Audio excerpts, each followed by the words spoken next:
तिपरासा से फाइट मत करो रे। जब तिपरासा से फाइट करता है ना तो बाहर का आदमी लोग हंसता है।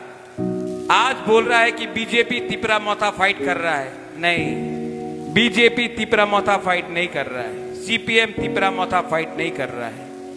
तिपरासा से फाइट कर रहा है। और जब तक तिपरासा से फाइट करेगा तोहफा कभी भी स्ट्रांग नहीं होगा। बुमा लोग जब बच्चा जन्म लेता है वो जन्म जमातिया देवबर्मा हिंदू क्रिश्चियन कॉलोय बन के जन्म नहीं लेता है, काइपिंग बन के जन्म नहीं लेता है। जब बच्चा जन्म लेता है तो एक बच्चा तिपरासा बन के जन्म लेता है। तिपरासा दोफा को इतना डिवाइड कर दिया, कोई बीजेपी बन गया, कोई कांग्रेस बन गया, कोई आईपीएफटी बन गया, कोई तिपरा मोथा बन गया, लेकिन तिपरासा कोई नहीं बना।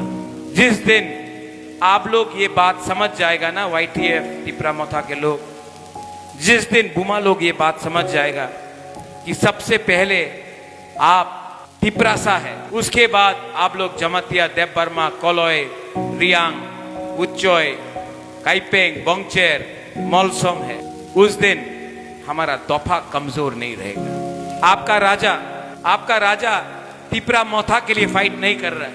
आपका राजा अपना जाति को बचाने के लिए फाइट कर रहा है और वहां में मानिक शाह जाति को तोड़ने का फाइट कर रहा है। आपको डिसाइड करना है राजा ठीक है कि मानिक शाह ठीक है। अगर आपको लगता है मानिक शाह ठीक है तो आप बीजेपी को वोट करो। अगर आपको लगता है कि आपका राजा ठीक बोल रहा है, दिल से बात कर रहा है, तो 12 तारीख को आप लोग जाकर किसको वोट करेगा? तिपरासा तोफा को वोट करेगा। आप लोग अपना जाति को, अपना बच्चा का भविष्य के लिए वोट करेगा।